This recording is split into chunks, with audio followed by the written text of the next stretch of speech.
Kas liečia informaciją, tai jos neteisingos viešoje erdvėje yra ko gero daugiau negu teisingos. Buvo tokių žmonių, kuriuos ir suklaidino. Situacija buvo, kai dėl savivaldybės darbuotojo padarytos klaidos. Mane gavo 26 100 eurų paramos. Ir kadangi... Tai labas, Ernesta, mūsų pagaliau naujoje erdvėje. Labas, Loreta, iš tikrųjų labai graži nauja erdvė ir jau tikimės, kad apsistosim pagaliau turbūt, ar ne, vienoje. Tai manau, kad jau apsistosim, jo, nes iš tikrųjų pakankamai buvo sudėtinga, bet ačiū Urban Estate'ui, ačiū Ikėjai, kad turim dabar šitą erdvę ir galėsim čia tikrai jaukiai filmuoti savo podcastus ir jau niekur nebesimėtyti. Ir turim šiandien iš 3D klasės, ne? Taip, 3D klasė, Linas mums pagamino, žodžiu, 3D pagalba, ten spausdintuvą, aš nežinau, jau nepasakosiu labai kaip ten kokia ten ta technika, bet pagamino mums mūsų pavadinimą Misija namai, mūsų podcast'o pavadinimą Misija namai. Kad atsimintumėt ir žinotumėt, ką žiūrit. Jo, toksai bus mūsų. Bet labai fainas, tai... Fainas, daug ką galima pasigaminti pas jį. Tai, o šiandien iš tikrųjų džiaugiamės, ar ne, kad turėsim svečiuose pagaliau žmogų, kuris galės atsakyti klausimus, pakonsultuoti galbūt netgi, ar ne, savotiškai apie visiems labai aktualų klausimą, tai yra subsidijos. Jo, tai turėsim svečiuose finansų ekspertę, Gražiną Jankauskienę, tai kol jinai čia dar atvažinėja, tai galime šiek tiek aptarti, apie ką čia bus šiandien ta mūsų tema. Aš šiaip su subsidijom šiek tiek esu susidūrus, esu turėjus keletą šeimų, keletą vienišų mamų su vaikais, kurios pirko su subsidija, su parama. Pas tave pirko, ar ne? Jo, per mane. Pardavinėjai? Jo. Tai tiesiog aš padėjau surasti. Tai buvo kaip pirkėjas pas mane, tai tiesiog tas momentas, bet kiekvieną kartą tu vis kažkaip atrodo iš naujo eini su ta subsidija ir vėl daug klausimų ir vėl viskas neaišku ir kaip čia vyksta ir kaip čia bus toliau. Tai tas toks sudėtingas, sakyčiau, procesas dėl to, kad su viena pirkėja tai viskas buvo labai lengva, dėl to, kad jinai pirko iš vystytojo ir ten viskas buvo tvarkoj, įrengta variantą, nes kaip žinom, subsidijai reikia 100%, o kitą variantą mes pirkom su kliente iš fizinio asmens. Tai buvo labai sudėtinga, nes pardavėjai neturi nei avanso, nieko. Jie ateina į notarinę sutartį, jie parduoda savo turtą, neturėdami jokio. Tai mano tie pardavėjai tuo metu labai bijojo. Tai reikėjo labai apdirbti, apšildyti visą kontaktą, kad viskas yra tikrai gerai. Aš realiai visaip kaip turėjau užtikrinti ir aišku notaro pagalba. Bandėm visaip kaip, kad viskas būtų gerai, bet priėm tokio tiesiog ir sprendimo, kad 1000 eurų mes jiem palikom. Psichologiškai žmonėms buvo geriau. 1000 eurų mes jiem palikom kaip tokį kaip avansą ir jie tada jau lengviau šiek tiek jau padėjo tos parašus ir jie bijojo iki paskutinės minutės, kada mes gausim tuos pinigus ir bet taip toliau. Bet tai natūralu. Jo, natūralu, bet reikia ir suprasti tai, kad jau čia valstybės parama ir kad jau bankas automatiškai perveda ir valstybės paramą ir likusią tą paskolos dalį kliento. Tai, bet labai sunku. Tai dėl to ir mačiau netgi ir Facebook'o ten grupėse, kur klausinėja žmonės, kada ten perveda, kaip geriau padaryti, nes kai žmonės patys perka, tai aš įsivaizduoju, kad sudylint su pardavėju pačiam yra labai sudėtinga, kai tu iš principo tu to proceso net nelabai žinai. Tu net nežinai, kada eiti į banką, tu net nežinai, su kuo bendrauti dėl rajono subsidijos, dėl miesto subsidijos. Taip, tai tų klausimų begalės. Ir turbūt vienas aktualiausių klausimų Facebook'e, jeigu tai pastebėtum ar ne, apie nekilnojamą turtą, tai turbūt numeris 1 subsidijos, tada eina paskolos ir ten visi kiti dalykai, notariniai ar ne, pirkimas, pardavimas ir taip toliau. Nes apie subsidijas atskirai netgi ir grupės yra sukurtos, kur žmonės tiesiog klausinėja, tai ar galiu gauti, kada ten dalins ten tą paramą, ar yra ten tų pinigų, ar nėra.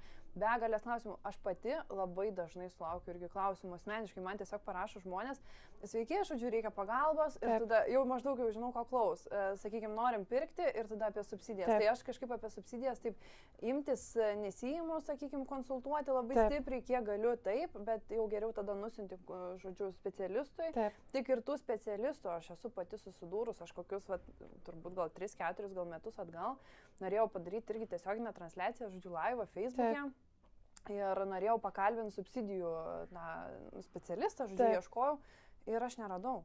Tarsi žmonės, tikrai, tie specialistai, su kuriais bendravau, jie tiesiog nesijėmė netgi pasipasakot. Aš nežinau, kodėl taip yra, pakankamai sudėtinga surasti tą specialistą, kuris galėtų galbūt papasakot, kaip ten kas vyksta, bet, nežinau, taip pat, bet labai faina, kad mes, kaip sakant, prisikvietėm ir turėsim irgi ne per lengviausiai, nes reikėjo laukti gerą pusę mėnesio.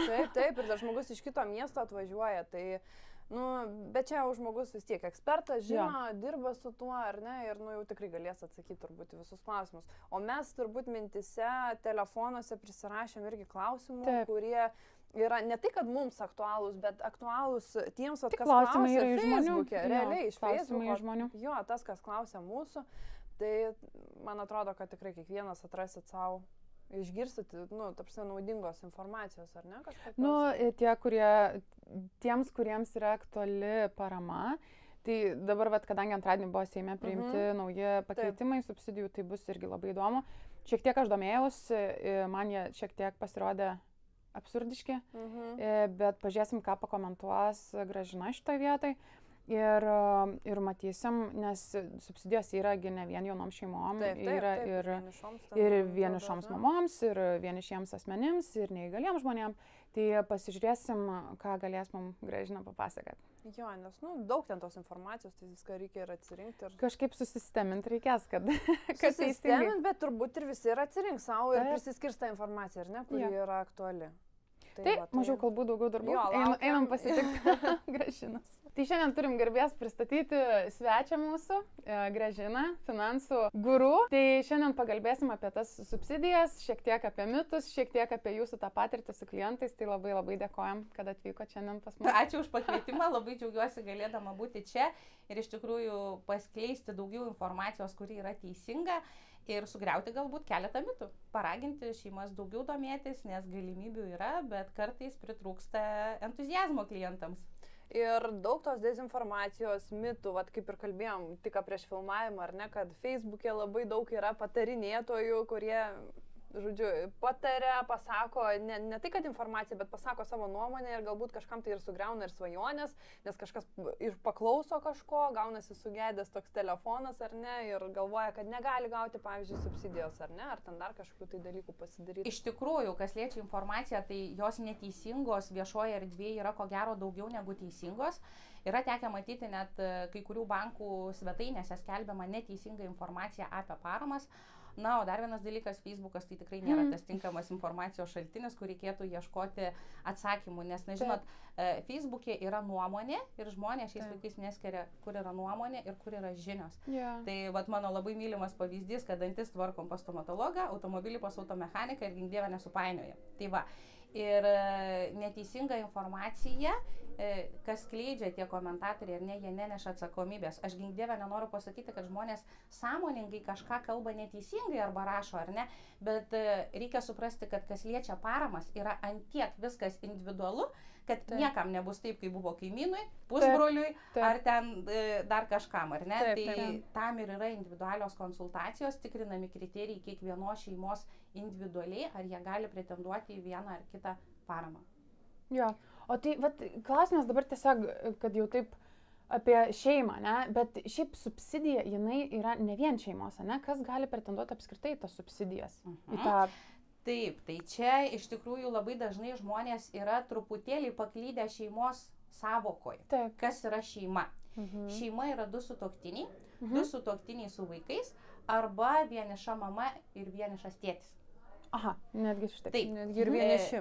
Taip, tai čia jau yra šeima, ar ne? Tai va šitoj vietoj, jeigu įtraukti dar vieną kategoriją žmonių, kurie neturėdami šeimos kaip vienas asmuo būdamas, ar ne, galėtų gauti paramą, tai yra našlaičiai, kurie neteko tėvų arba tėvų globos būdami nepilnamečiai, tai reiškia iki 18, bet kalbam apie abu tėvus. Ir tam tikras ligas pagal sudarytą sąrašą turintys asmenys neįgalūs. Tai tą sąrašą irgi kažkur savivaldybių puslapiuose yra, taip, bet neįgalumas turi būti irgi nustatyto procento, nėra taip ar ne, kad faktas, jeigu turiu neįgalumą, tai jau galiu pretenduoti į paramą. Čia reikia gilintis vėlgi individualiai į situaciją, žiūrėti, ar yra įtraukta į teritorinių ligonių kasų sąrašą ar ne, ir plus ar yra pakankamas kaip pasakyti, nedarbingumo procentas. Taip. Bet jeigu tada, pavyzdžiui, aš susigalvoju, ar ne, pamatau tą sąrašą, ar ne, ten šeimos savoką suprantu, ten dėl neįgalumo, ar ne, ir noriu pasikonsultuoti, tai kaip tada viskas vyksta? Į jūs galima, tiesiog kaip į specialistą, ar ne, kreiptis ir kažkokia tai yra konsultacija, jūs žiūri tada individualiai, kaip viskas vyksta? Taip, pirmiausia, tai būna pirminė konsultacija individuali, kada mes susižiūrim visus kriterijus, ar gali klientas ar šeima pretenduoti į paramą. Kartais būna, kad aš tikrai duodu pasidaryti namų darbų, tarkim, jeigu žmonės turi nekilnojamo turto, tai va čia galbūt tokia užbėgant už akių tolimesniam pokalbiui norėčiau pasakyti, kad tikrai ne tik pirmajam būstui paramos yra, 4 atvejais turint turtą galima pretenduoti į paramą, tai tarkim, būtent registrų centro išrašų paprašau, ar ne, paprašau galbūt pajamų deklaracijų už praeitus kalendorinius metus, tai pasidarom tam tikrus namų darbus, jeigu neina išsigryninti pirmos konsultacijos metu, tai tiesiog aš užsiemu užklasinę veiklą, gavusi kliento laišką ir išgryninu ir pasakau jam konkretų atsakymą, ar į paramą pretenduoti gali ar ne. Toliau klientas sprendžia, ar jisai nori dirbti ar nenori dirbti su manimi, na aš kaip bebūtų nesu labdaros organizacija, mano konsultacijos ir mano darbas yra mokamas, pirmos konsultacijos metu klientai yra informuojami apie visus įkainius, būtent pagal konkrečios situacijos poreikį, ar ne, ko galėčiau būti naudinga toliau, ir jisai žino puikiai įkainius ir tik tada priima sprendimą, nori bendradarbiauti ar ne. Taip. Bet manau, kad bet kuriuo atveju tokios konsultacijos išlošia. Dažnai žmonės labai mėgsta galvoti, kad man per brangu ir aš pasidarysiu pats. O tada praranda daugiau tų pinigų, negu kad galėtų gauti, čia susimoki už konsultaciją, praeina, tau padeda visą kelią praeiti ir tu gauni tas paramas visas pilnumoje, kokias maksimales turbūt galėtum gauti. Taip, tai žinot, labai yra daug skirtingai informaciją priimančių žmonių. Būna tokių, kurie paskaito įstatymą ir jie sako, aš bandysiu, tai netrodo taip sudėtinga. Ir yra tokių, kurie trečioji eilutėje skambina, ai gal aš susimokėsiu, padarykit viską jūs už mane. Nes matot, įstatymas yra pakankamai platus. Plus paramų mes turim ne vieną, o 2. Tai skaityti reikia daug. Sugebėti suprasti tą informaciją, pritaikyti savo, o pas mane klientas gauna koncentruotą ir adaptuotą būtent šitai situacijai. Jam daryti nieko nereikia, viskas. Taip, perteklinės informacijos tikrai nėra, aš nekalbu apie tai, kas būtų, jeigu būtų, ar ne. Mes kalbam apie faktus, mes kalbam apie konkrečią situaciją ir mes kalbam apie konkrečias galimybės būtent šitai šeimai arba šitam asmeniui gauti paramą, kada, kaip ir kokiu keliu ką daryti, ar ne, kur nepaklysti. Tai dar vienas dalykas, kad konsultacijos metu, net jeigu žmonės toliau nusprendžia su manimi nebendradarbiauti ir kad tvarkytis patys savarankiškai, ar ne, jie bent jau sužino eigą, kaip ką daryti. Nes pagrindas, kur daugiausiai daro žmonės klaidų, tai yra strategija ir terminai. Jie supainioja ką po ko, pradeda nuo kito galo, žodžiu. Ir žinot, kaip būna. Pirmą padarom, o paskui pažiūrim, ar gerai gavosi. Ne visada gaunasi gerai. Bet vis tiek, pirmiausia, pradedam, ar ne, nuo konsultacijos ir tada jūs viską ir sudėliojat, ar ne, už tą žmogų, ar ne, kas po ko ir jiem daryti nieko nereikia. Tikrai taip, tikrai taip. Aš paaiškinu ir paramos preliminarią tikimybę, kada mes galim tikėtis, ar ne, kada gaus, argumentuotai paaiškinu, kodėl jau reikėtų dabar tvarkytis, nes visgi visom paramom yra eilės, ir kiekviena diena laukimo, galvojimo, neapsisprendimo tolina galimybę gauti paramą. Tai va, ir plus dar vienas dalykas, kad žmogus, kada su manim, jeigu jau nusprendžia dirbti, jam pačiam daryti ir rūpintis nereikia nieko. Tai realiai jisai nusiperka ne tik tai kokybišką darbą su praktiškai garantuota sėkme. Sakau praktiškai, nes yra žmonių, kuriuos spaudžia laikas ir mes galim nebespėti gauti tiesiog paramos, ar ne? Bet jeigu žmonių nespaudžia laikas ir jeigu aš pasakau, kad jūs į paramą pretenduoti galite, tai tokiem asmenim mano darbo sėkmės procentas yra lygiai 100. Garantuotas. Taip, supratau. O jeigu, tarkim, gerai, vis tiek, kad jau susirinkom, vis tiek kažkokią tą žinią žmogui reikėtų paskleisti, kad suprast, jeigu, tarkim, pats žmogus nori, ne, jisai žino, tarkim, kaip ir standartiškai ta pagrindinė situacija, kad turi būti šeima, turi būti susituokę, iki 3-6 metų nebūtinai turėti vaikų. Ne? Tai čia yra ta pagrindinė informacija, kurią kaip ir daugelis žino, bet mačiau dar ir Facebook'e klausimų, kur ar tikrai turim būti susituokę, tai taip, turit būti susituokę. Bet momentas, ką daryti? Tai tada skambinti į savivaldybę, mes norim pretenduoti į paramą ir duoda užpildyti prašymą, ar pasiskambinti geriau į banką pirmiau ir sužinoti. Bet ne, vėlgi savivaldybė turbūt turi duoti atsakymą, ar yra tų pinigų, ar ne. Nu, vat, ką, aš, pavyzdžiui, nežinau. Jeigu žmogus savarankiškai ar net galvoja, nori daryti jam. Nu, bent jau šiek tiek ant vadžių, sakau, ant vėžių šiek tiek užsivest, kad bent jau tą kažkokį pirmą pradį turėtų ir neprarastų to tokio visiškai jau pinigų, kaip aš sakau. Tai šiaip tokiais dramblio žingsniais, jeigu prabėgant, ar ne, tai pirmas dalykas, žmogus turėtų arba šeima įsivertinti, ar gali pretenduoti į paramą. Nes šitą faktą žinant, automatiškai jau viskas kitaip skaičiuojasi ir matematika dėliojasi dėl paskolos, nes mes tada žinom, ar jam parama dengs pradinį įnašą, ar dengs dalį kredito ateityje, ar ne. Šitas faktas labai daug ką keičia ir labai dažnu atveju po mano konsultacijų būna netgi, kad žmonės pakeičia sprendimą, kokį nekilnojamą turtą pirkti. Namą, butą arba galbūt statytis, ar ne. Tai va, tai pirmas žingsnis išsiaiškinti, ar priklauso parama. Kai klientai žino, kad jiem tikrai priklauso parama, į paramą pretenduoti gali, ar ne, antras žingsniukas turėtų būti pasimatuoti savo skolinimosi galimybės. Tai reiškia išsiaiškinti, kiek maksimaliai bankai skolinti gali. Kad nebūtų taip, išsirinkom būstą už 200 000, o pasirodo bankas gali skolinti tik tai 150. Tai viskas keičiasi tada. Viskas keičiasi ir ne tik dėl paramos, bet realiai viskas jau sugriūna. Vien dėl to, kad klientai būna pasimauna šitoje vietoje, ar ne, nepasitikrina. Vieni labai lūkestį didelį turi, taip sakant, ar ne, kad mums čia jau skolins, tai o skolins, ar ne. Kiti labai per žemai tą kartelę nuleidžia ir ieško tikrai, pernelyg pigaus būsto pagal savo galimybės. Tai kada žinome aiškiai ir konkrečiai apibrėžtą sumą, be abejo, aš nerekomenduoju skolintis maksimumo iš banko, tiesiog apie tai mes kalbam taip pat su klientais konsultacijų metu, kad tiesiog priimti tą protingiausią sprendimą ir neužsidėti tos didelės naštos, ar ne, viskai tai dažniausiai būna didžiausias pirkinys per visą žmogaus gyvenimą. Ir plus 30 metų įsipareigojimas bankui. Verta pasvarstyti, ar ne? Tai va, tai šitoj vietoj, kad neprasilenktų galimybės su norais. Ir dar vienas dalykas, rezervacijos sutartis, paliktas avansas, nuplaukia pinigai ir taip toliau. Tai mano tikslas būti klientams yra ramybės piliulė, kaip kažkurie iš klientų mane pavadino, ar ne, kad jie naktį ramiai miegotų ir aš tiesiog jiems sudėlioju, jeigu jums skolina tiek, jūs galite būsto ieškoti už tiek, parama jums dengia tiek, ar ne, ir susistiguojam tiesiog visą matematiką. Tai čia yra mano atsakomybė, mano darbas, klientų aš visiškai tuo neapkraunu, aš netgi turiu ir nukreipimą konsultacijom, kas liečia paskolos galimybės, ar ne, kur galbūt trupučiuką privilegiją gauna, eidami per mane, kad nereikia bendro eilėje laukti konsultacijos, ar ne, tiesiog truputėlį greičiau. Tai va, ir jeigu klientai nusprendžia, kad jau pakanka tos sumos, kurią jiems skolina, jie gali už tiek išsirinkti objektą, kuriame gyventų, ar ne, svajonių namus pavadinkim, arba kitiem, ne visada pavyksta nusipirkti svajonių namus, kai kuriem tenka pirkti tą, kas išeina, bet vėlgi gyvenimo miškos aplinkybės priverčia būstą pirkti, tiesiog visko yra tekę sutikti per tiek metų. Tai žinodami banko apibrėžtą sumą, sekantis žingsnis, mes tada tvarkom paramos dokumentus ir pirmas dalykas, statom į eilę. Realiai susisiekimas su savivaldybė, su atitinkamu asmeniu, ten būna būsto kažkas. Tai yra variantai 3. Klientai gali dirbti su manimi, klientai gali visas prašymų formas ir visą tiesiog aprašą rasti prie įstatymo, gali tvarkytis patys. Trečias būdas gali keliauti į savivaldybę. Tvarkytis patiem. Nemažai klientų grįžta, nes kažkurioje vietoje užstringa.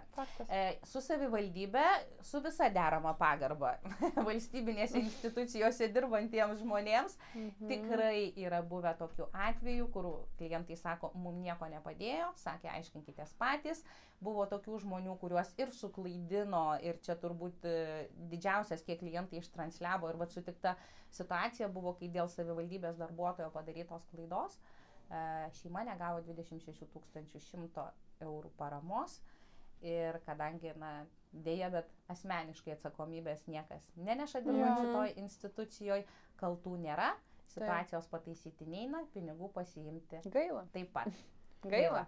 Jo, ir viskas, ir nieko nepadarysi. Ir nieko nepadarysi, iš tikrųjų nieko nepadarysi. Tai čia, žinot, galima pasitikėti, bet kaip aš sakau, jeigu nesirenkam mes valstybinio odontologo ir nesirenkam valstybinio teisininko, tai aš manau, kad privačiam sektoriui bet kokiu atveju mes gaunam ir kokybę, ir ramybę, ir dar nusimetam nuo savęs daug darbų.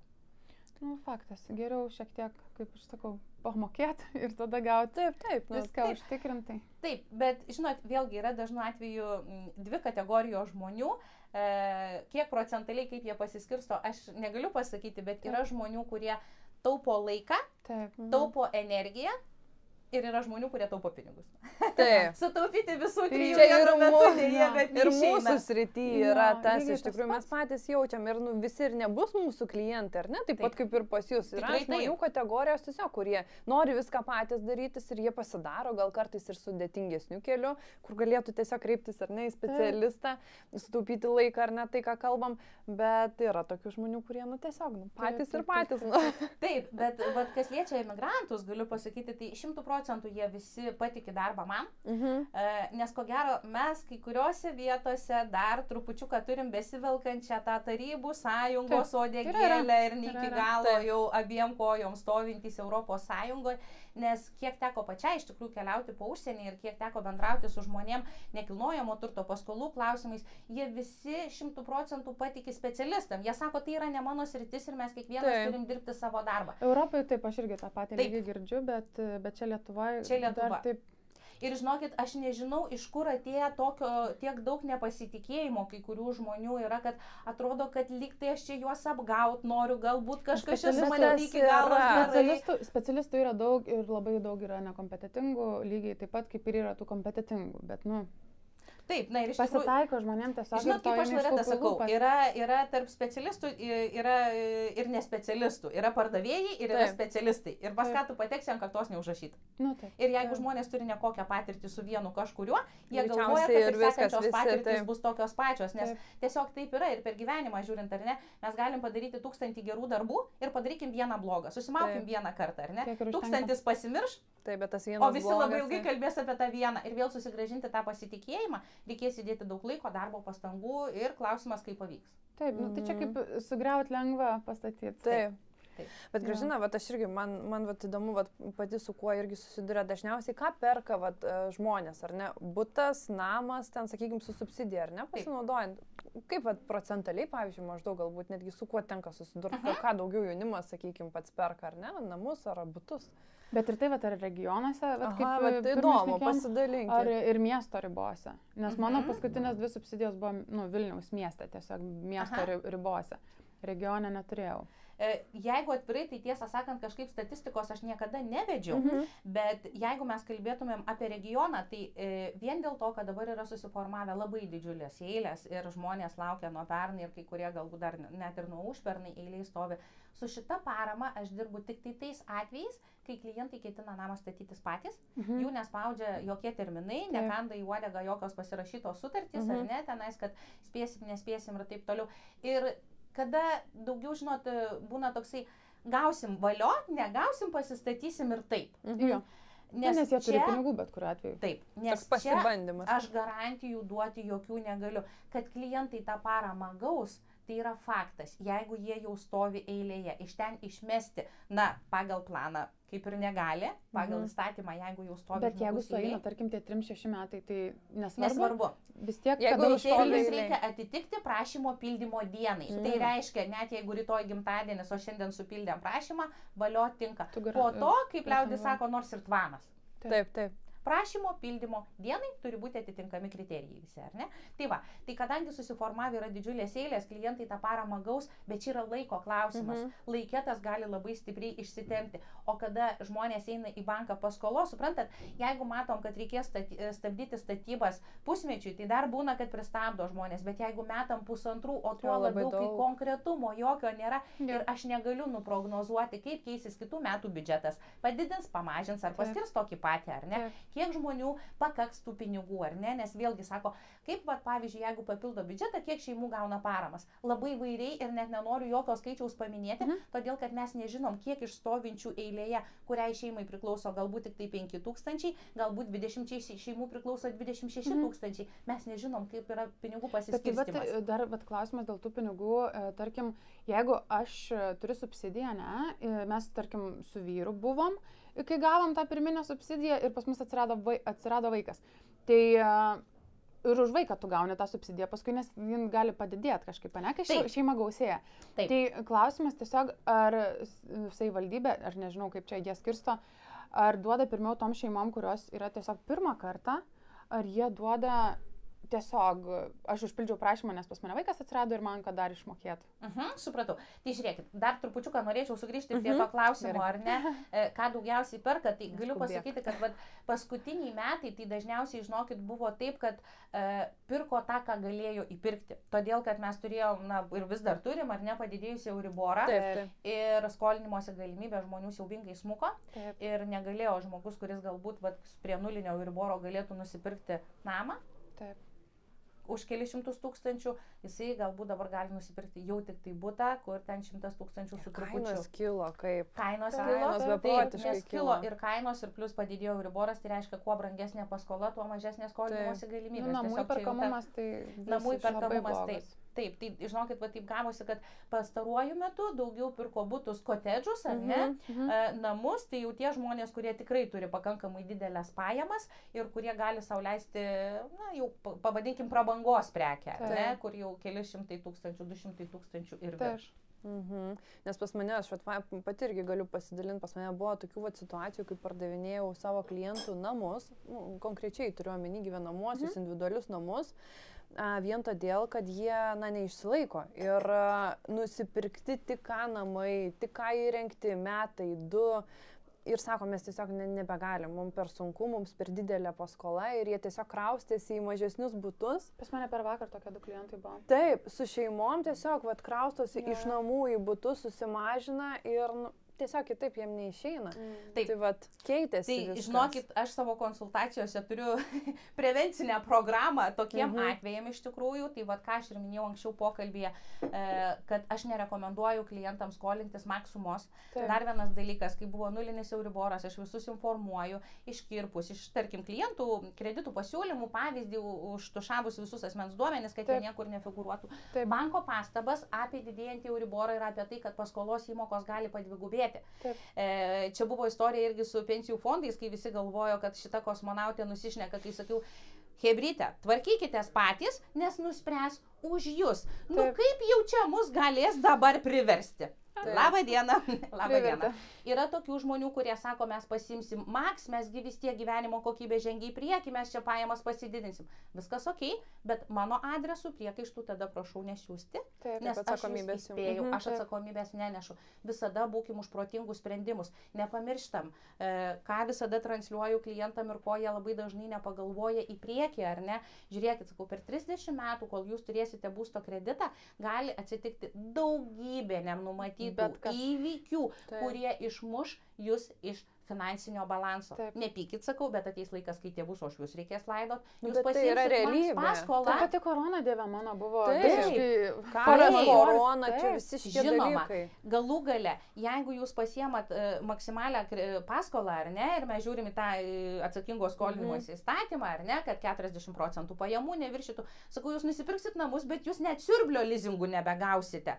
O jeigu neduok dieve iškris kažkur laidotuvės arba dar kažkas, jūs nepasakysit bankui, soriukas, neturiu pinigų. Biškį palaukit, ar ne? Neduok dieve, aš pati esu susidūrusi su onkologinė liga. Priešui nelinkėčiau. 2,5 metų gydymas, operacija po operacijos, klinikos, poliklinikos, operacijos, reabilitacijos. Ir žinot, kai žmonės ateina, žiūri į mane, jie visi į savo ateitį taip žiūri, jau man tai niekada gyvenime taip nebus. Tai va tokiem dažniausiai ir nutinka, žinokit, tai dažniausiai taip ir nutinka. Ir kiek mes turim atvejų, ar ne, pažiūrėkit, serga net mažiausi vaikai, paramos programos, akcijos, paukokit pinigų, kiek visokių iš kitos, tarkim, savo darbinės ryties, kas liečia kelionių draudimą, kai žmonės atsisako, pažiūrėkim, Bali istoriją, ar ne, puikiai žinom, kaip žmonės keliavo ir visa kita. Tai netaupom ten, kur reikia netaupyti ir taupom ten, kur reikėtų pataupyti. Tai geriau jau nusiperkam kuklesnį būstą, bet turim dar finansinį rezervą ir ruošiamės. Vat kaip Euriboras dar buvo nulinis, aš sakau, būkite tam pasiruošę. Būkit pasiruošę. Dabar aš manau, kad yra pats geriausias metas imti būsto paskolas, todėl kad kai Euriboras yra didesnis, žmonės iš karto startuoja nuo tokios, pavadinkim, kritinės, ar ne, nuo kritinio taško, kada paskolos įmokos yra didelės, pakankamai finansiškai skausmingos, bet išmokstam su tuo gyventi, kai nukrenta pasidaro lengviau. Ir aš visiems sakau, nusiteikit, kad dar bent porą Euriboro padidėjimų jūs tikrai turėsite per visą kredito laikotarpį. Todėl, kad ekonomika sviruoja, ar ne? Ir visos ekonominės krizės jos įtakoja Euriborą. Ekonominės krizės turi cikliškumą. Jos kartojasi kas 10-12 metų, automatiškai ir Euriboras taip šokinėja. Kur yra blogybė, kad pakyla greičiau negu nukrenta. Leidžiasi lietai, labai lietai. Tai va čia dažnu atveju vėlgi klientam būna klausimas, kokį Euriborą rinktis, ar ne, palūkanų perskaičiavimo periodą, ar 6 mėnesius, ar 12. Tai aš niekada nedalinu žmonėm patarimų, aš visada duodu informaciją ir įrankius. Sprendimus mano klientai priema patys, nes aš tikrai nenešu atsakomybės už tai, ką jie nusprendė. Nemaži vaikai esam, kiekvienas turim savo galvą, tą galvą reikia pagalvoti ir po to priimti sprendimą. Tik tai, kad reikia informacijos iš tikrųjų, nes žmonės kartais nepagalvoja, vat, kaip ir minėjot, Gražina, sakykime, irgi sako, onkologinė liga ar ne, ten dar kažkokie tai dalykai. Kartais žmonėms tiesiog reikia irgi pasakyti tokius pavyzdžius, galbūt netgi realius pavyzdžius, istorijas, visada kad jie pamąstytų. Visada pasakau, vieni pamasto, kiti ne. Bet čia jau, žinot, čia apie juos nebemane.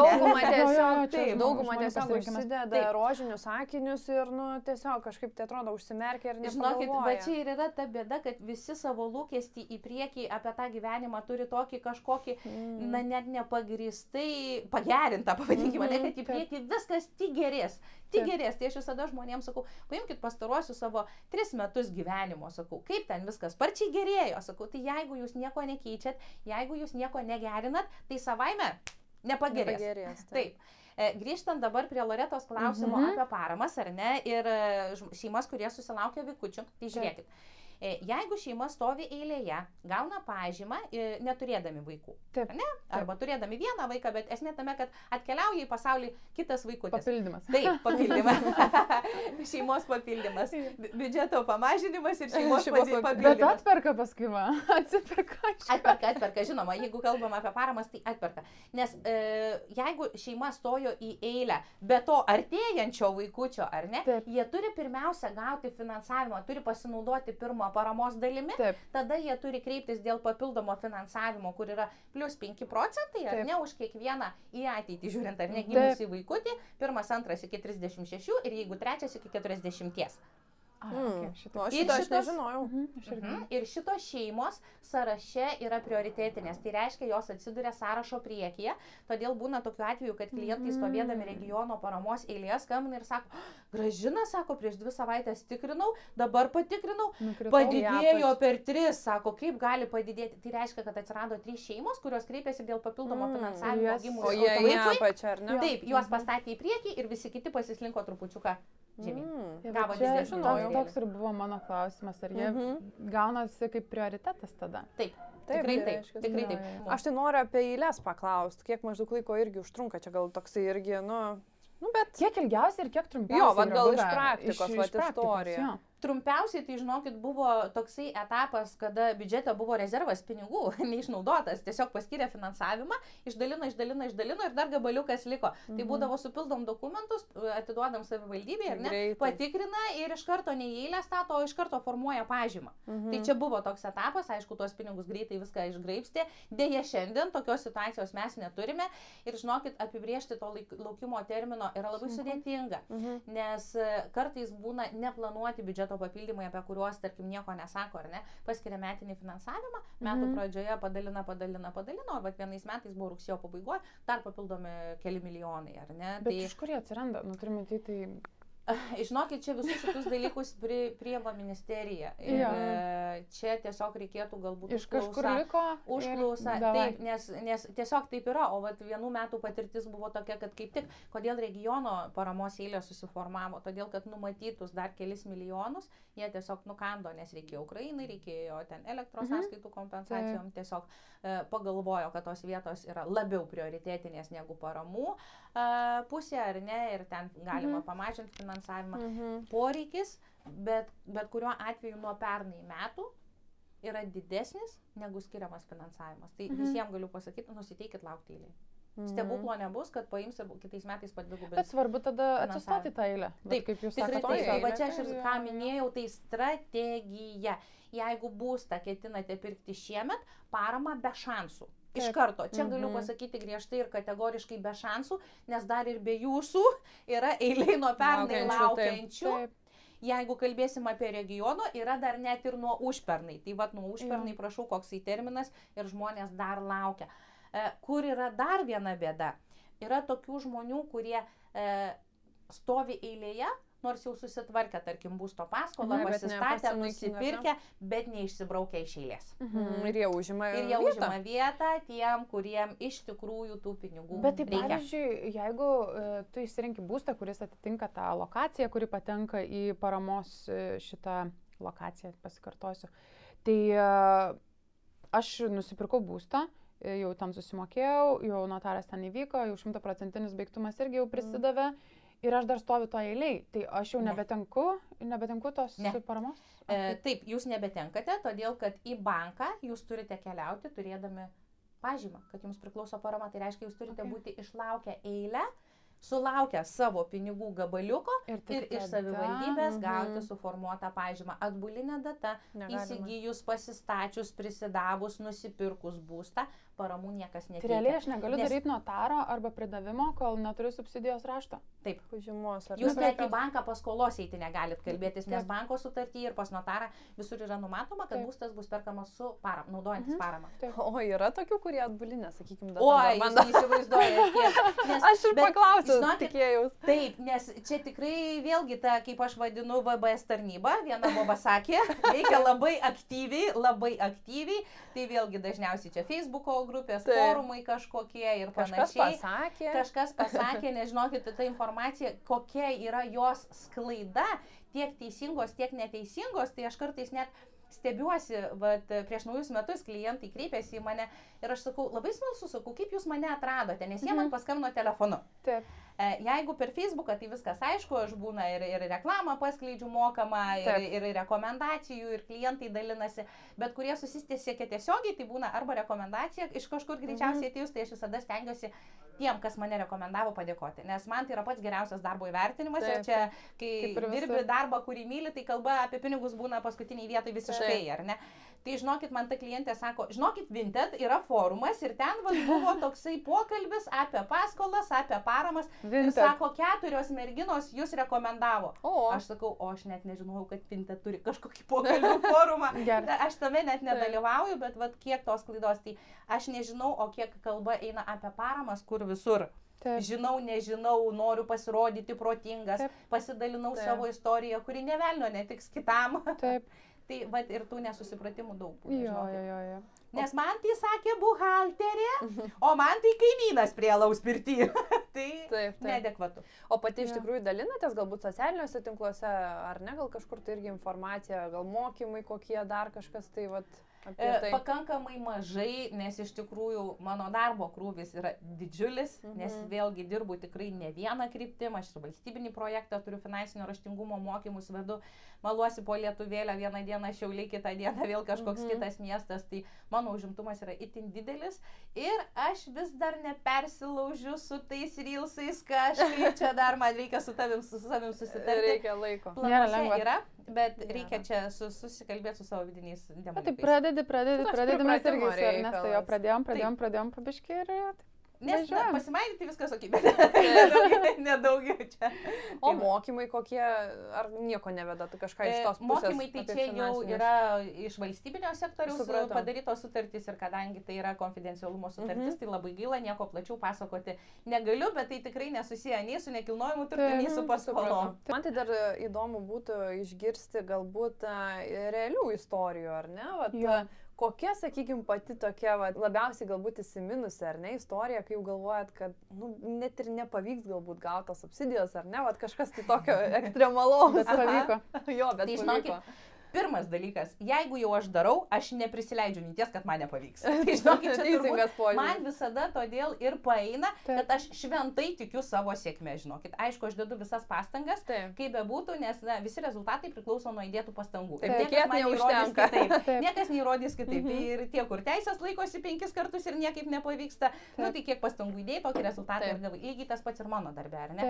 Tai aš, jeigu jau matau, kad šansų apskritai klientam nėra gauti paramą, aš nedirbu ir net nebandau, nes man gaila ir mano laiko, aš gerbiu klientą, na ir bet kokiu atveju neuždirbti pinigų dėl nieko, ar ne? Mano tikslas yra duoti vertę, naudą ir kad žmonės būtų laimingi, padėti gyventinti jų svajones, pasiekti tikslus, įsigyti svajonių namus ir taip toliau, ar ne? Ko gero labiausiai įsimintina istorija, kuri turėjo daug adrenalino, tai buvo klientai emigrantai, kurie Lietuvoje neturi net Smart ID pasidarę, ką jau kalbėti, lietuviškas banko sąskaitas ir taip toliau.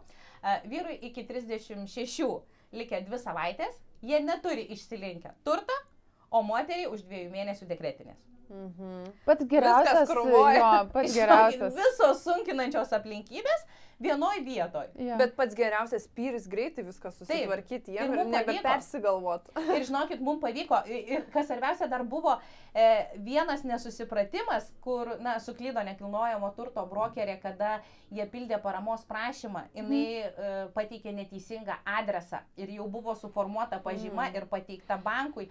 Ir mes dar kalbėjom, sakau, kaip bebūtų, sakau, jeigu toks atvejis įvyks, kad jūs nebegausit paramos, sakau, žinokit, kalbėkit, mes visi esam žmonės, visi klystam, niekas nesako, kad čia tyčia specialiai ir taip toliau. Bet aš manau, kad mes ir nešam atsakomybę už savo klaidas, ar ne?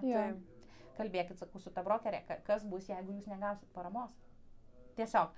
Bet viskas ten gavosi, pavyko pataisyti adresą pažymos, susitvarkėm ir su savivaldybė, ir su bankais, vienu žodžiu. Ir viskas paėjo. Streso buvo daug, laiko mažai, bet padarėm. Tai va čia yra mano darbinis adrenalinas. Ir tokią situaciją, aš žinokit, labai labai myliu. Tai jos turbūt ir motyvuoja iš tikrųjų, ar ne? Taip. Motyvuoja, tikrai, žinokit, motyvuoja. Ir dar mane labai motyvuoja tas žinojimas, kad patiem klientam greičiausiai nepavyks. Tai aš tada tokia labai svarbi, reikalinga jaučiuosi iš tikrųjų. Taip, bet ir ypatingai emigrantams, ar ne? Taip, tas aktualu. Emigrantai, nes emigrantai tuo labiau, kad, žinot, išvažiavę, nei deklaracijas moka pateikti, jie nieko nemoka nei su sodros, nei su VMI sistemom dirbti, jiem ten dirbti prisijungimai yra kosmosas ir taip toliau. Jau šiaip paprastam žmogui yra kosmosas, kai tu jie dar ir atitolsta nuo Lietuvos, tai dar to labiau, kad įstatymai keičiasi, ar ne? Nu, viskas. Bet realiai, pavyzdžiui, tugi pretenduodamas subsidiją, tarkim, nežinau, aš gyvenu Vilniui, bet noriu pretenduoti į subsidiją ten Klaipėdos rajone. Labai geras klausimas. Tai aš galiu. Jokių problemų. Tik tai jūs teikti prašymą ir dokumentus dėl paramos gavimo turite teikti tai savivaldybei, kur yra deklaruota jūsų gyvenamoji vieta. Realiai, kad ir aš iš Anglijos teikiu. Taip, bet emigrantai turi būti deklaruota gyvenamoji vieta būtinai Lietuvoje. Taip. Tai jie negali būti išsiregistravę. Taip, prideklaruojam, išdeklaruojam. Taip. Jo, čia jau yra vėl kaip viskas yra įgyvendinama, yra sistemos tam tikrų spragų, kurias aš puikiai žinau.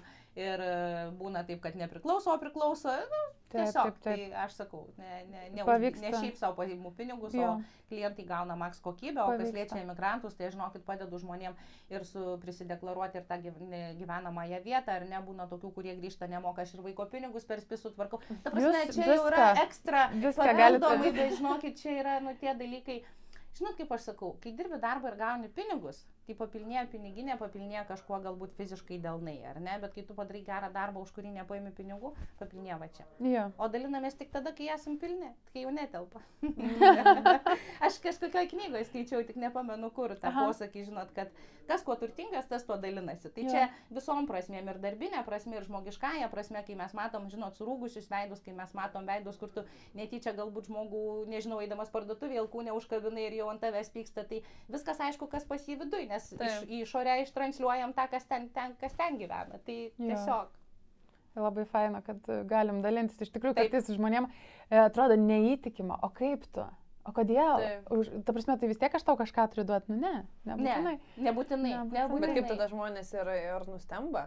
Ir taip, nustemba, bet aš, žinokit, vadovaujuosi ta šventa taisyklė ir ta tiesa, kuria įsitikinau ne kartą gyvenime, kad geriausia daugyba yra dalyba. Tikrai. Veikia. Ir čia irgi apie viską, ar apie informaciją, ar apie tuos pačius pinigus, vėlgi pinigų energija, jie turi cirkuliuoti, lygiai taip pat ir geri darbai. Ir kaip daug kas sako, kad gerus darbus reikia daryti tyliai, tai aš visą laiką sakau, reikia daryti garsiai ir dar su trenksmu, ir būtinai tą paviešinti, nes mes kažką galim užkrėsti, mes kažką galim įkvėpti.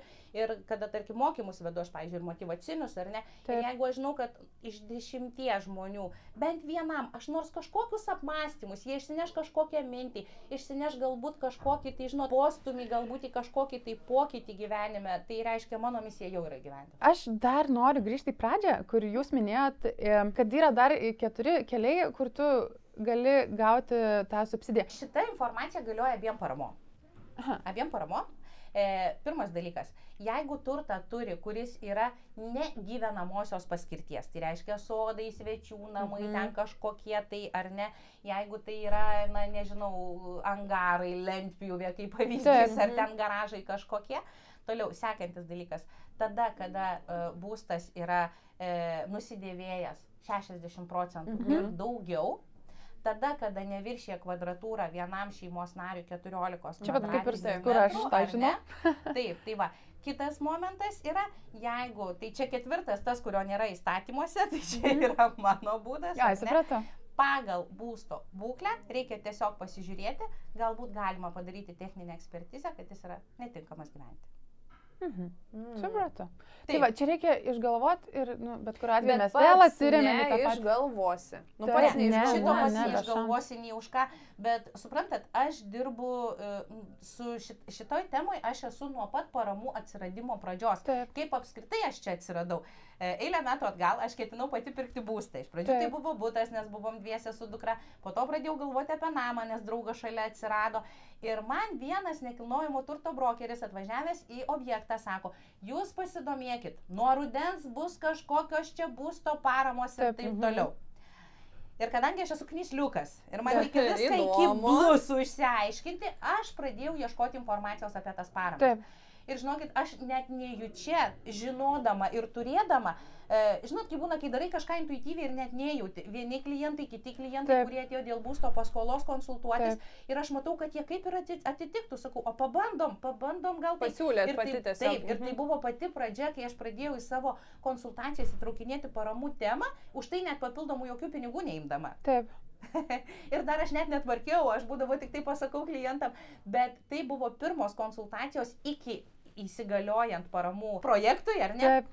Tai klientai, kas domėjosi, kas darėsi patys, kas paskui prašė, kad aš jiem padėčiau, tai žinokit, mano va taip visiškai žinios nuo nulio ir grinai per praktiką, per klientų situacijas paprašė padėti, kažką pati sužinojau, paprašė padėti, kažkur įlindau, kažkur VMI paskambinau, savivaldybei paskambinau ir visiškai nuo nulio šitoj temoje šiandien esu 100% ir visom 4. Taip, tai per savo patirtį, žodžiu, taip, atėjo veikla. Taip, tikrai taip.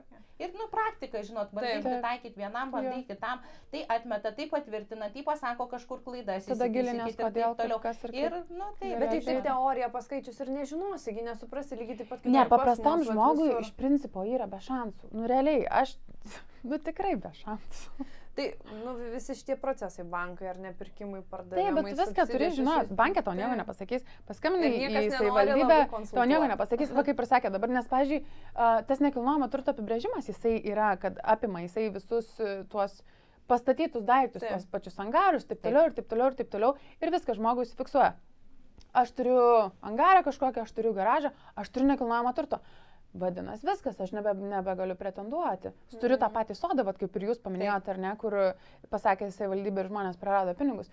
Tai, apie ką mes kalbam, tai tu nebesigilini, tu paviršutinį informaciją turi ir gauni, ką gauni. Taip. Tai atsiremiam į tą patį, vėlgi. Ir su bankai, suprantat, yra pakankamai sudėtinga. Jie konkrečiai kalba tik tada, kai klientas ateina, puikiai žinot, su turto vertinimu, su konkrečiu objektu. Iki tol niekas nenori nieko. Taip, ir kada pildo paraiškas oficialiai, ar ne, tai reiškia, šitie klientai jau yra suinteresuoti gauti būsto paramą ir jie yra prioritetiniai, paskolą. O ne tie, kurie pakalbėkim, kiek jūs čia man skolintumėt, o jeigu mano pajamos kils, o kaip čia bus po metų. Preliminariai niekas nenori, žodžiu, konsultuoti ir kalbėti. Tai ir yra, žinokit, preliminariai. Preliminariai, kaip aš sakau, ir klientai, ar ne, iš bankų laukia pasiūlymų. Tai aš dirbu ir paskolų klausimų konsultuoju, ar ne, lyginam pasiūlymus ir taip toliau. Jeigu jums atsiuntė 5 eilutes elektroniniu paštu, tai ne pasiūlymas. Standartinės informacijos apie kreditą formą. Kai kurie vadybininkai patingi net ir šituos paruošti, bet tai yra vienintelė oficiali valdybos praeita ir patikrinta ir patvirtinta informacija. Visa kita yra apie orą. Jums gali parašyti, kad palūkanos bus maždaug ten 1,5, realybėje mes galim pamatyti 2,15. Ir kur čia labai dažnai klientai pasimauna. Plius ką jie mato? Mato palūkanas, mato palūkanų perskaičiamo laikotarpį, mėnesio įmoką, ar ne? Ir dažniausiai tiek viskas. Sakau, chebryte, palaukit, paskolą sudaro ne tiek, O kur visi kiti mokesčiai, kuriuos jūs mokėsite bankui 30 metų? Taip. Kas iš to, kad jų maržą pamažino, o užsimetė per kitur? Kas yra bendra kredito kainos metinė norma? Paklausus įprasto piliečio besitvarkančio būsto paskolą, jis sakytų, kas? Apie ką atsiprašau? Niekas nieko nesakė. Tai mano tikslas yra, kad klientai sužinotų, kaip sutaupyti pinigų įmant būsto paskolą, o šito nei vienas bankas nepasakys. O dabar žiūrėkit, Gražina, dar pabaigai tada. Vis tiek dabar Seime ir čia visoje Lietuvoje buvo tas pokalbis apie tos pakeitimus. Ar mes juos turim, ar mes juos turėsim ir kaip tai gali paveikti, tarkim, tą pačią jauną šeimą, jeigu jie bus tie pakeitimai, ar jie kažkokie bus. Tai ką jums teko girdėti ir susidurti su to? Taip, tai patvirtintų oficialiai pakeitimų, kurie galiotų jau šiandien, dar neturime. Nuo Liepos mėnesio yra pakeitimai, kas liečia regiono paramą. Tai yra bet tik regionas, ne? Tik regionas, taip. Sumažintas finansavimas iki 7,5%, tai reiškia per pusę. Padaryta vien dėl to, kad to pačio biudžeto užtektų daugiau šeimų. Taip, tai jie įsigalios vėliau, kada mes kalbam apie paramą, kuri galioja visoje Lietuvoje. Tam pačiame įstatymė mes turim dar ir būsto nuomos kompensacijas. Tai didžiausi pokyčiai įvyko dėl būsto nuomos kompensacijų. Aš su šito dėja nedirbu, bet turiu klientam ką rekomenduoti, kas dirbo šitais klausimais ar ne. O kitai paramai kol kas nei numatomų, nei galiojančių, nei būsimų įsigaliojančių paramų ir pakeitimų nėra. Tai realiai visai dirbu taip, kaip gali būti ramus. Dirbu taip, kaip dirbau. Tie, kas stovi eilėj, tai jie absoliučiai naktį ramiai miega, jiem jau niekas negresia jokie pakeitimai, nes, žinot, visko kartais būna, bet įprastai pagal konstituciją atbulinė data nei įstatymų, nei jokių sutarčių sąlygų keisti neturėtų būti galima. Bet ar tai bus, vėlgi nežinau, mesgi gyvenam Lietuvoje. Nieko nežinom. Tai žodžiu, dabar tik tai ateičiai realiai, kas jau pildys ar ne, ir kada jau priims ten tą įstatymą, tai tada jiems bus aktualu. Taip, dabar tikrai taip. O kitiem, kas stovi eilėj, tai belieka palinkėti, žinot, kantrybės ir dar kartą kantrybės. Laukti. Jeigu jūs stovite eilėje, jūs paramą tikrai gausite, bet čia yra tik tai laiko klausimas. Nes vėlgi, sakau, jeigu klientai planuoja būsto pirkimą, tai aš sakau, jeigu jau pradedat domėtis dabar, tai nusiteikit, kad būstą jūs įsigysite tik tai kitais metais ir greičiausiai rudeniop. Tai aš jau geriau, žinot, jiem pesimistinį scenarijų, bet su visom apsaugom. Jeigu ateis anksčiau, valio, pasidžiaugsim ir anksčiau švesim į kurtuves. Tai tarp kitko, dar jeigu apie tokias istorijas vienas, tai prisiminiau pakeliui bekalbėdama, galbūt ne dėl pačio sudėtingumo, kas liečia paramą, bet iš žmogiškosios pusės. Aš pas vienus klientus buvau vestuvėse, garbės svečias pakviesta, jie man labai gražiai padėkojo iš tikrųjų, nes jie su 3 vaikučiais gyvena 7 metus susižadėję.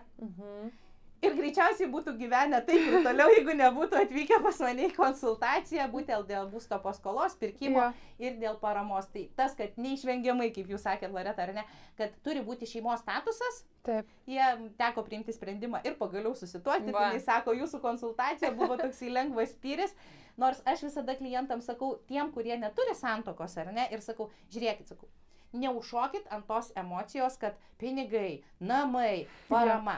Pirmiausia, tai turi būti jūsų abiejų sprendimas, apie tai, ką kalba jūsų širdis.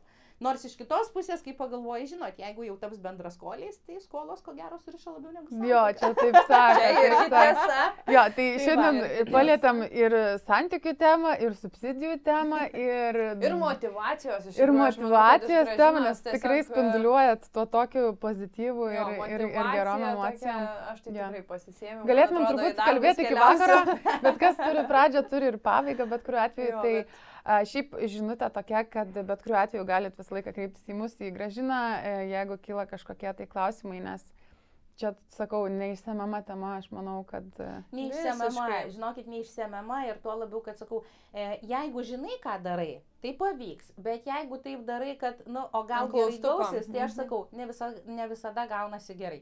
Tai aš labai noriu savo ruoštų padėkoti merginom, kad šiandieną esu čia, taip jaudinausi iš tikrųjų, bet man tai yra svarbu, kad žmonės gautų teisingą informaciją, kad jie gautų koncentruotą informaciją ir iš tų šaltinių, kurie, nekalba nesąmonių ir ten, kur neveikia viena boba sakė. Taip, o tų nesąmonių iš tikrųjų yra daug. Daug. Ir daugiau turbūt net negu teisingos informacijos, žinokit, melagienų. Būtų gaila. Taip. Tai va, tai aš stengiuosi griauti visus mitus, aš tikrai leidžiu savo nepatylėti ir viešoje erdvėje, pakomentuoti, jeigu matau, kad kažkur, taip pat buvau išmesta iš keleto grupių, tarp kitko užblokuota, bet, na, aš džiaugiuosi, nežinot, kaip aš sakau, aš nieko nepraradau, prarado jie. Drąsiai galiu dėtis tą karūną, nes tiek metų dirbdama neturėjau nei vienos klientų situacijos, kada būtų įvykę kažkokie nesusipratimai, kad, tarkim, aš sakyčiau, jums yra galimybė, jūs gausit paramą, jie būtų negavę ar kažkokių konfliktinių situacijų, nebuvo nei vienos. Tai bet, kai išmanai, ką darai, tai ir ta sėkmė, nu, jinai yra tiesiog neišvengiama. Neišvengiama, jo, taip ir mintys, tas žodis ir buvo. Ačiū Jums labai, kad mes galim prisidėti ir kad Jūs imatės iniciatyvos už tą informacijos sklaidą ir kad sprendžia tos klausimus, kurie iš tikrųjų, nu, ne visai turi kokybę šiandien dienai. Padarykim gerai. Reikia padaryti. Jeigu bent viena šeima po šito podcast'o gaus paramą ir bus laiminga, tai ir tai jau labai gerai. Žinot, parama tai valio, bet bent jau motyvacijos ieškoti informacijos, nes yra, žinokit, ir labai daug žmonių, kurie ateina su ta mintim, kad mums tai jau čia niekas nepriklauso, nes nu irgi kokia buhalterė arba Facebook'e pasakė, tai tu per daug uždirbi, tai tau ten metų per daug, o mes turim dar, ko nepaminėjau, irgi yra situacijų, kada ir amžiaus cenzas negalioja. Tai čia yra aukso amžius vienišiam tėvam, vieniša mama arba vienišas tėtis, daugiavaikė šeimos, jie neturi amžiaus cenzo ir jie iš karto pasiėmė maksimumą 30% paramos. Tai labiausiai paraginti norėčiau tuos žmonės, kurie apie būstą galvoja, tebūnie jūsų skolinimosi galimybės yra ribotos, bet jūs turėsit savo. Pasidomėkit, pasinaudosit paramą, parama gali jums dengti pradinį įnašą, arba jeigu objektas brangus, tai didžiąją dalį, pusę, mažesnę dalį pradinio įnašo. Tai, žinot, aš kaip sakau, aš eidama gatvėje nepasididžiuoju ir 2 centus pakeliu, nes jie papildo mano piniginę. O čia jau nežinojimas nuo atsakomybės neatleidžia. Tai geriau pasikonsultuoti ir suprasti, kad nepriklauso ir miegoti naktį ramiai, negu ateiti kaip tiem žmonėm ir pasirodo, kad prarado 26 tūkstančius. Taip. Domėkitės, ieškokit atsakymų, atsakymai sėdi čia. Tai va. Gerai, tai ką, ačiū. Ačiū Jums. Ačiū.